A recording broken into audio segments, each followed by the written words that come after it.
Welcome everyone to tonight's webinar on Noteflight Learn for power users. I know we've had a lot of folks that have attended both of the last two webinars and maybe some that are on for the first time. So we'll try to cover as much information as possible for everyone here tonight. If you have questions that you would like addressed, go ahead and type them in the questions area of your GoToWebinar panel and we'll get to those right at the end. We've reviewed all of the questions that you submitted when you registered, as well as we have a list of power tips we want to share tonight. So we'll start with going through those, and then we'll go ahead and take your questions and let you ask anything you want to ask about using Noteflight Learn. Now, of course, this is the power user webinar, so we're assuming that many folks have familiarity with Noteflight already. If you're a complete beginner, that's totally fine. We can point you to other resources as well, but we are going to be going at some more power user tips. So to get started, I thought one of the first places to go is talk about making worksheets, as a lot of people have questions about how to make worksheets really effectively using Noteflight. So I'm going to reference our help center throughout the evening. This help center is really valuable in finding all the information you need. So this is support.noteflight.com, and I'll go back and show you exactly where that is. And then there's different sections, and we're talking about the Noteflight Learn section here. So in this case, you can see in Noteflight Learn, there's all sorts of information, particularly about using Noteflight Learn, content libraries, lesson plans, and of course webinars, where this webinar you're watching and others will eventually be archived for further viewing. So I'm always going to reference all the various articles. So we have an article right here on making worksheets that's really valuable. And so I'm going to go through and actually demonstrate some of this, particularly in text and formatting of the music. So let's start with the various types of text you can use to use worksheets in Noteflight. I have a score here that's very basic to get started, and I've just put some notes in. What I'm going to do quickly is I'm going to highlight everything and just hit R to repeat it all so I get some more notes in. Now, there's different types of text instructions you can do in Noteflight. So I'm going to go over to the menu and start by opening the text option. And you see that the text option is now pinned to the top up here. I can get rid of some of these other palettes, but we can always see what's available. So the first one I want to talk about is prompt, because this prompt shows up here, and this is text at the top of the score. The good thing about a prompt is it functions kind of like a text block. So you can hit enter and put numbers. So I could say step 1, move these notes up or down to make a melody. 2, sing your melody. We can kind of go, oops. 3, etc. I'll go on and on. And so then your text, your prompt at the top is basically the initial instructions for your particular exercise. You can also add text attached to an individual note, and you can just hit T, or that's basic text, performance text. That's just essentially attached to the note you hit. So you can hit any note and just hit T, and you can write words about this note, or any words that would be attached. You can also highlight and use the arrow key to move these words up or down and format this. But it's always going to be anchored to the note to which you attached it. So as the score gets reformatted, these words will always be relative to this note, which is really helpful. So you have your full prompt up here, you have your text down here. Now, if you want to make additional instructions, we have other text options called text blocks. And you can place blocks before or after a system. So these essentially function just like prompts. So I'm actually going to take, generally I prefer when I want to put text about the second line is I'll put text blocks at the top. I usually put them above the system. It's just personal preference for me. But I'm going to go ahead and say text blocks before the system. And as you can see, it goes ahead and writes. And I can kind of do the same thing. I can say step 1, now make a different melody. Step 2, sing it louder. Step 3, etc. as you go here. So again, now I've had additional text. So now we're sort of working on a worksheet with instructions, a line, more instructions, other lines. In this case, to make this formatted nicely, we have some other things we can do, like we'll go ahead and make this an ending bar line. So I'll go into measure, and maybe I'll make this a final bar line and actually make this look like, independent lines with different instructions. Now, you can also change the measure number. So you can just highlight and change this back to measure 1 again. So essentially these become measures 1 through 4, and then this becomes measures 1 through 4. You can renumber your measures each time. So you can essentially make a single score with multiple lines and instructions here. So let's go back to our blog and make sure we kind of covered everything. So then we'll talk about annotation, and we'll talk about chord symbols as well. Now, let's say you want students to add a particular chord to this. One thing in Noteflight is when you give instructions for students to complete assignments, it's helpful, especially with younger students, to essentially prompt them so they don't have to remember to hit T for text or add chord symbols, etc. So if I was going to add a chord symbol here, I would go to chord symbol or hit K, and I can just type C, well, C or make C7. You can put whatever chord you want, and that's the chord symbol tool. It also accepts figured bass, so I could always make this a 1 chord, or let's say I want to make it a 1/6 chord. It will identify it. You can use the arrow keys to put your chords underneath as well. So you can go ahead and preface this. One thing I like to do to make it really easy for students to complete assignments like this is, instead of expecting students to remember to use a chord symbol, I'll just put something like an X just in here. But I've already set this to be the chord symbol text that we want to use. So now, because of this, I can even go ahead and my assignment can be replace each X with the proper chord. This is really helpful so students don't have to think about hitting the note and then adding the chord symbol thing. They can just literally double click the X and replace it with what they want to do. And this could be figured bass or whatever there needs to be. Sorry, if you want your Roman numerals to stack, you have to put a slash here like that. So that's a really, really good way to do this. The other thing that's really helpful is annotations. This is helpful in essentially grading. If you want to give information to students, there's this annotation option here. So let me go over somewhere else and find this. So let's go to annotation. Let's just add an annotation. And whoa, it came all the way down there. Let's bring this back up. Not sure why I did that. So now I can type words and words in this box, etc. So you have this area just to type all of this information. And so this particular this little icon indicates that there's annotation attached to this note, and it keeps going all the way to the bottom. Well, when you open it, that way it gives you the opportunity to have lots and lots of text about this note, but not having to type it as text that's in the way. I've used this too before, especially if it's like a clarinet assignment, and I can put an annotation over maybe if they're doing a C scale over A and say, hey, get the right hand down, prepare for going over the break. These are just different ways of writing notes. You also, in score details, have the comment section where you can write comments about the whole score as well. So you can always write comments here to call out global things on the score. So there's lots of areas that you have options to add. My little GoToWebinar panel is in the way of the button here, is why I'm struggling. So that's all the various text options as far as making worksheets. The next thing I want to talk about is essentially colors while I'm here. We also have a full color palette in Noteflight that you can use, and that's especially helpful in worksheets as well. So I'm going to go and open up the color palette, have it expand here. Now, a lot of these palettes will expand as needed. So our color palette has standard colors, and I'm also going to point out there's an invisible color. So anytime you want to hide something, let's hide these eighth notes, you can just color them invisible, right? So they'll play back, but they're not seen. This is helpful in many ways, especially if you might have an interactive whiteboard, you're trying to play students and have students clap something out without actually seeing the rhythm.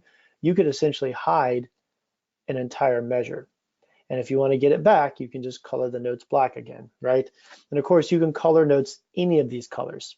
So other thing is you can always color these chords as well. You can see that's blue. I'll make this a more stronger color like red. So this could be even replace each red X, right?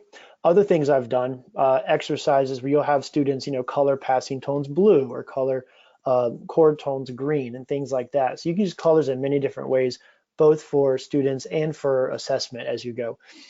In some cases, when I evaluate students' work, sometimes I'll highlight whole sections of music and I'll just say green. Like if I find multiple instances in a student assignment or large sections that have sort of the same issue or the same area I want to address, I'll just go over here in the comments and say green. These are all, and kind of type out what that is. And so then, of course, I should color these green. But that's a good way for students to see, oh, okay, all the green notes have this, and I'll add multiple comments to kind of lay it out. So there's all these text options, and you can totally use them depending on how much information you want to give students, whether you want that information to be right there in the score, whether you want to be part of an annotation, whether you want it to be in the score details panel over here. There's lots of options. In addition, you can color notes. The extended colors are classroom colors, and these are the exact same colors as boom marker colors and colors that most elementary methods follow. So you can use these to have students color notes to reinforce note names, or you can even go ahead and color them for them, especially if you're trying to reinforce this. So I can go in and make this D, classroom E, and you can even create assignments that are already colored. So you have all these various color options as well. Now, the other thing I want to talk about with worksheets is systems and measures and some of the ways you can sort of lock your systems.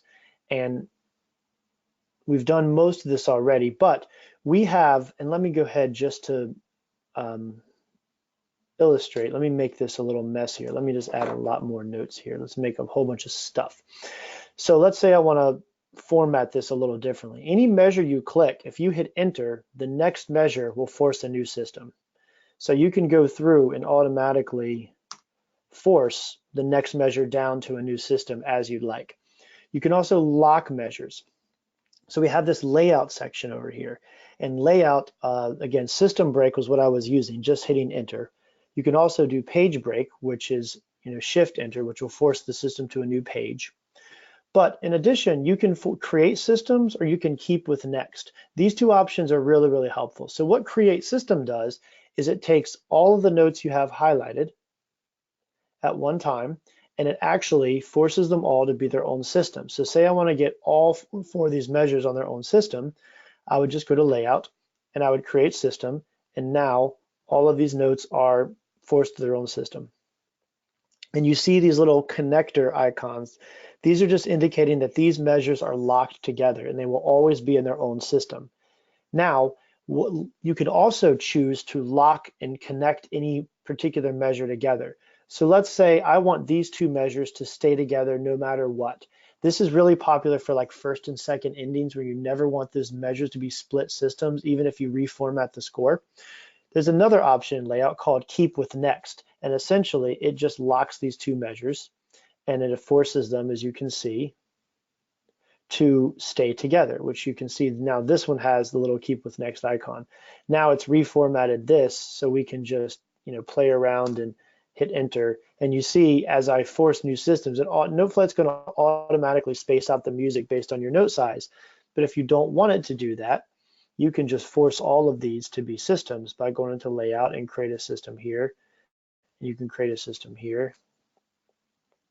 So you have all of these various options to force all of these to create. So that's how you can do layout options. And again, once you have your systems laid out, you can add text above or below to space them out, add additional instructions. Now this has gotten pretty messy really fast, but I just wanted to go through and demonstrate all the various options you have. The other thing that comes up commonly is hide cautionary key signatures, right? This is an option, especially if you're going into multiple lines in different keys. Let's say, well, let's change the key here just so we can go in. That's a measure option. So let's change the key signature and let's go up to D.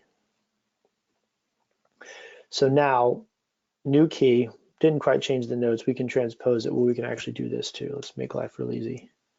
So now we've changed this to D, and now we have this cautionary here. If you're making like a scale sheet and you don't want cautionaries, you can just select this measure, and there's an option down here to hide or show cautionaries. So of course I can just turn this off, and it doesn't show that cautionary. Same thing here, as it goes back into C, you can turn this off as well. So if you're trying to make a scale sheet or you don't want this to show, you can easily hide and show cautionaries. So all of those tools combined are really, really helpful in allowing you to create really nice looking worksheets, unlike what I have here, but separating things out, making different lines.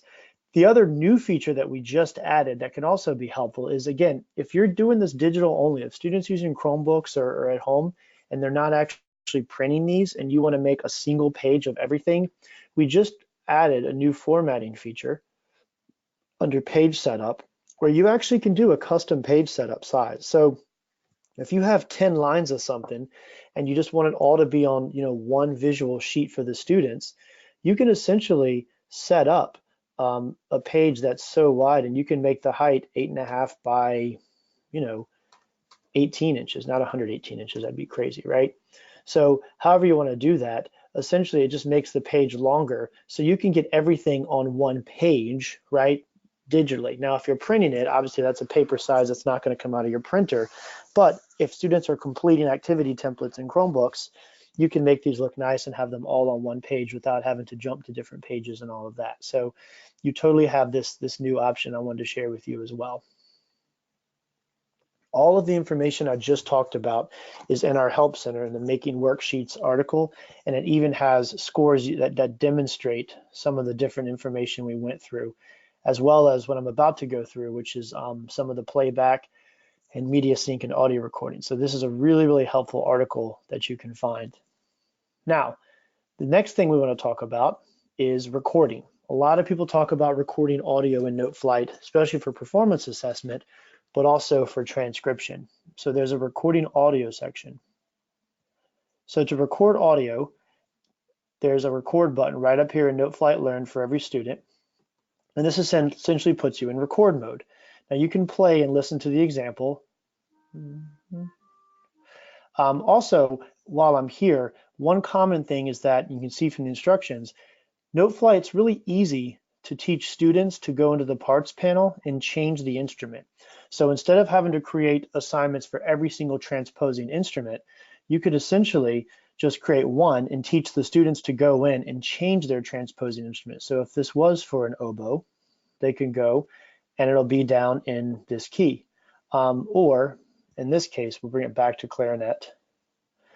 So you can send one single line to students, and I'm not really sure why this is here. This is probably a demo from long ago. You can send one single line to students and let them change their instrument. Now, as a tip, I would essentially create this for younger students that don't understand octaves. Obviously, if I try to make this for trombone, it's not going to automatically drop an octave. So you might want to put one in bass clef and one in treble clef and send one score to a batch of instruments that'll all be in the same octave to sort of help those students understand. But again, I think it's a pretty relatively simple concept to teach students. That way they can go ahead and transpose and create the exercises for their own instrument, but they can even exchange music together. So if a clarinet player writes something and wants to send it to a trombone player, the trombone player could understand in Noteflight how to make that playable for them, which I think this is a valuable skill so students can exchange music easily. So back to record mode. Let's go ahead and record this. Now everyone's about to find out why I'm a trumpet player, but we're just going to go with it. Do do do do do do do do do do do do do do do do. I'll spare you the rest. So I'm just singing in my microphone, my headset microphone that's on here, and I'll go ahead and save. You'll notice when I record it, it shows up as John Malinzak because that's who I'm logged in as. So this would show as whichever student you had. And you see the audio backing, it just demonstrates that there's recorded audio. So when you play back, and there's an icon up here, so when you visually look at the score, you understand that you're listening to recorded audio instead of the Noteflight instrument playback. Now you can always switch back to the Noteflight instrument, or you can switch to the recorded audio of the user, totally up to you. But when you actually can't hear that probably because I'm in headphones. I'll go to unplug really quickly. Just so actually it's probably going to mess up my GoToWebinar.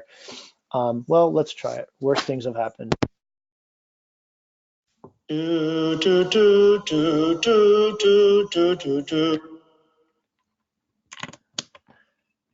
So you heard that it was instantly the recording there.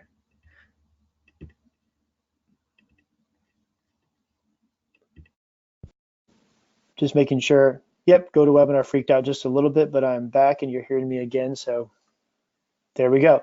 So you did hear briefly that did make the recording, and you can do this. Now, essentially, this is great for playing tests. Again, it's really great to get students to collaborate. So there's no reason why students couldn't compose something and send it to another student to add a recording as well. Each student that has access to the same score or user can easily go back and add their own line. So this could essentially have multiple students, and you could compare and contrast which ones by simply using the checkboxes to go back and forth. So that's really valuable. Another tip here is I know a lot of people will have like the section leader record something and send it to their section, and the section has to play along and record along with the section leader. So this could be demonstration audio for students to play along with and try to match pitch and phrasing and whatever.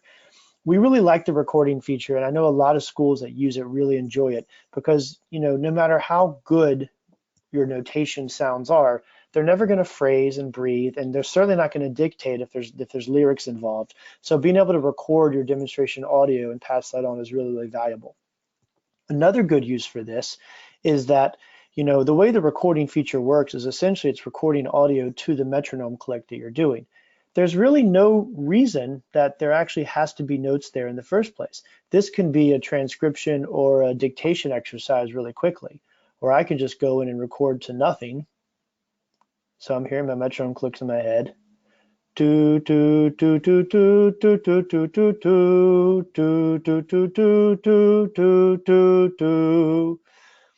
I can actually send that. I can play it on an instrument, but now the student has to notate what they hear. And again, that's a really, really good option for students as well. So you can use recorded audio as a dictation or transcription exercise as well. I love gamifying this as much as possible with students. So anytime you can, you know, we as teachers don't have to make all of this. We can simply make assignments where one student records a exercise or plays it on their instrument, another student has to transcribe it. You know, they can check their work. So there's lots of ways to share, because essentially a student can do this, go right and score details and just share it out with another student really easily. So I'll kind of repeat that as well. If you didn't catch that on the previous webinars, you can share it out to individuals or you can share it to groups. Like I know I have a clarinet group in the site already. So any student that's in the clarinet group can essentially make something and share it out to clarinets. So you can imagine, and I'll just go ahead and do this now. I'll go ahead and let people make their own copy. But you can imagine a situation where the clarinets can easily exchange music, and I'll show you and go back into my site here. If I go into community and I go into my clarinet group and scores, here's the one we just did. And so this, I mean, they're all from me, but this can be from any student that can share into this. So there's a really easy way to use groups to allow students to share music with each other, and they all automatically have access. So the assignment could be record something, share it to the group, and then every student has to go in the group and essentially transcribe everyone else's work. Now, let's talk about syncing YouTube audio.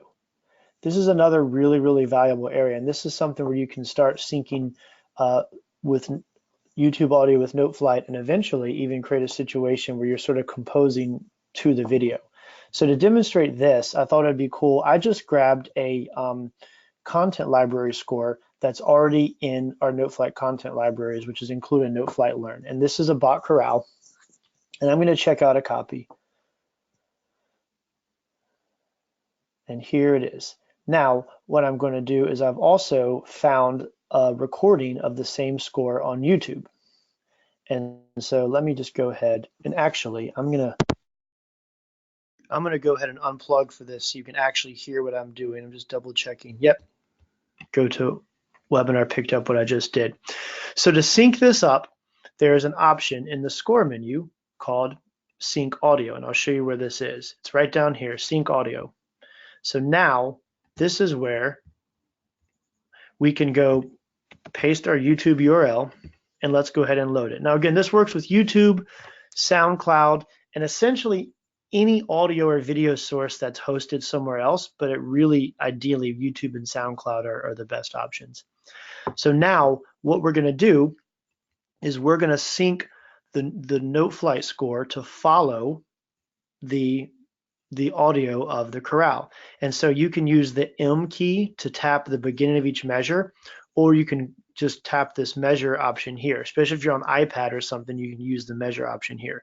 So let me go ahead and do a little bit of this stuff and show you what I'm talking about. So I'm going to play the video, and I'm actually going to press the M key on my keyboard.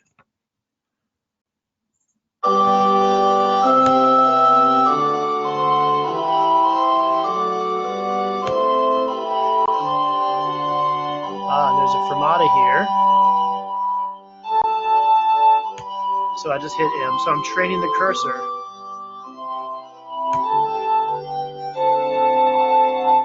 Now the cursor is just guessing right now because we're training it. So you just kind of have to learn to ignore the cursor when you do this process. Next measure, just use your ears, time it out.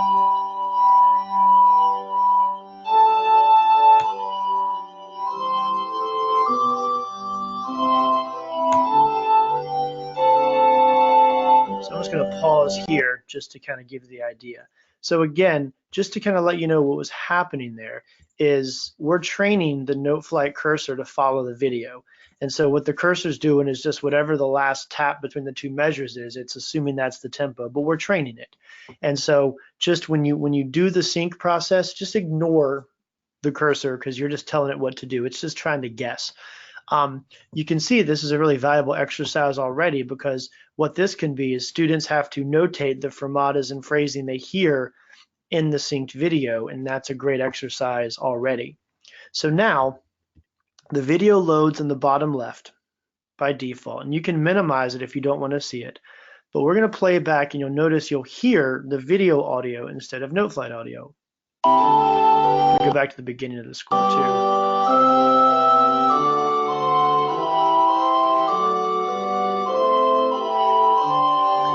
And you see the slows down here. And the cursor picks back up because we've now trained it how to follow. So also you can expand this video up top, and you can even adjust how much you want to see of it. Now in this case, the score is not that viewable, but you can always move the score into like strip view, where you can adjust the size and essentially see the whole thing scroll from the beginning.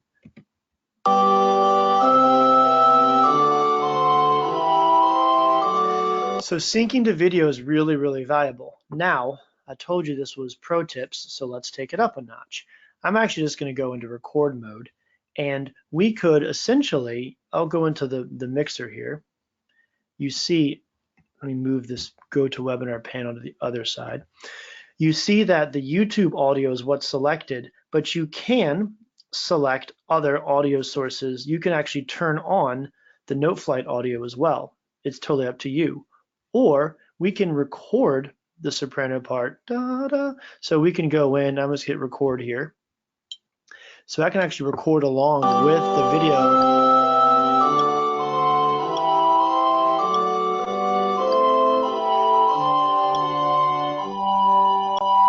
So I actually cheat a little bit. I just let the audio record itself just so you can see what I'm talking about. So recording is going to work the same here. You can see there's a segment of recording, and on the track, soprano, which is the part that was recorded, is John Malinzak's audio instead of the YouTube. So you can go back and even choose to record to alto or tenor or bass. You could record to any of these lines, and then you can go through and actually mix. I want to hear the soprano line this loud and the YouTube this loud, and you have all of these options to mix. You can even turn the YouTube video volume all the way down, and only have the recorded audio be there. So essentially, you're replacing the YouTube video audio with the Noteflight audio, and you're sort of composing to film. So this intersection of audio recording and YouTube sync and being able to mix all these sounds can be really, really, really valuable. Now, I mentioned content libraries briefly, so let's talk about just content libraries. We offer a whole bunch of content in Noteflight Learn already that you can use for all types of assignments. The content that is included in Noteflight Learn is the Noteflight Learn library, and you can see it's always Noteflight orange, and you can click right on this icon and access all this material, including the chorale I used and many other things. But in addition, we offer 6 different libraries of actual publisher content, and these are Hal Leonard scores. We have pop music. Let me start opening some stuff here. Full band and choir music, guitar music with guitar tabs. Depending on what you teach, we try to break these up so that they're more affordable, because it's only $3 per user per year to add all of the content, unlimited usage in these libraries. So the way we can do it for that price is, we know that the band students may not need the choral music and the choir students may need the orchestra. So you can just purchase the library you need, and you can purchase it for the students you need it for. You don't have to purchase content for every student. We try to be very flexible. So in this case, here's the pop library. We can pull up sort of any song we want here. There's all of these songs that are available. So if you subscribe to the pop library, you can pull up Colors of the Wind. And essentially, you can have digital access to this where you can sing, play along, and I'll go ahead and check this out. You can even change the instrument, so you can make this a piano and instrument solo. So if I wanted to play this on my trumpet, which obviously I do, I can change this voice part to a trumpet, and I can take it out of concert pitch, and now it's transposed in C because it's in concert B flat, and I can actually play this on trumpet. I could record it, I could record along with piano, I could analyze it, I could use this for any sort of assignment I want. So you have access to all of this content to use. Same with sort of the guitar, all the guitar ensemble and guitar tab rep. We have concert band rep. The concert band rep is really valuable as well, because you can pull up full scores and students can have access to play various parts, to learn sight reading, to do analyzation. I know a lot of college and AP theory use the content libraries so they can have actual rep to do analysis and to even rearrange as part of it. I mean, with this extra rep, it's really essentially a Noteflight score that you can use for educational purposes in Noteflight Learn for this content. So it's really valuable in a lot of ways there. The last power tip I want to show before we'll open up for questions is about customizing parts. We have a lot of questions around, how do I make an instrument that Noteflight doesn't have, or how do I customize various parts? So to do this, let me just go back to one of the scores I've already opened, and I have so many tabs open right now, as you can imagine. Let's actually pick on our chorale. So I'm going to minimize and get this back into page view. Great. So now let's say I want to make this alto part another instrument. Again, we always have the parts panel. So here you have the pen. You can edit these parts. You can also change the order while I'm showing this as well. So you can just drag and drop the order of these. But if I want to make this alto something else, maybe I'll make it a French horn. I'm just kind of making things up right now. You can just select the instrument. Now, this is the instrument sound. You can also edit the name and everything about it. So if I just want to make this horn instead of F horn, you can change the name of this any way you want it. Commonly for vocals, a lot of times, instead of the choral voices, the ahs and oohs and various choral sounds, sometimes we like to do like clarinet sound has more diction and it's more clear for vocal parts. So you can actually select a clarinet sound, call this soprano. You can put it back in C so it's not transposing, and no visible change, but this is now going to sound like a clarinet. Well, actually, it's going to sound like the YouTube video because it's synced, so you'll have to trust me here. But this is a very other common thing. Now, let's say there's an instrument that doesn't exist, right? Let's say you want to play this bass part on the didgeridoo because that sounds like something really fun to do. So we obviously don't have a didgeridoo instrument, but we have something close, and it's called the bassoon. I'm just kidding. I'm a trumpet player. You gotta let me pick. So I can go in and say, I'm gonna use a bassoon sound an octave down, but I'm gonna call it the didgeridoo. I don't know how to abbreviate didgeridoo. We're going to call it that. And now this essentially can be a didgeridoo, and it would sound just like it, an octave low bassoon. I apologize to all bassoon players watching this. But you can create custom instruments simply by selecting an instrument sound, and we have 85 or 90 in here. And then you can always change the name and the key and the octave. This place directions above the staff option. This essentially is a choral option, and choral instruments automatically do this. But in the case of when I went and I chose to make my soprano a different sound, I would choose to place directions above the staff. That means any sort of dynamics and other directions don't collide with lyrics. So that's a choral option, and you can set that at the part level as well. So lots of options here. So with that, I've gone through most of our power tips that I had on my list based on all the questions we have and what we know people want to know the most about.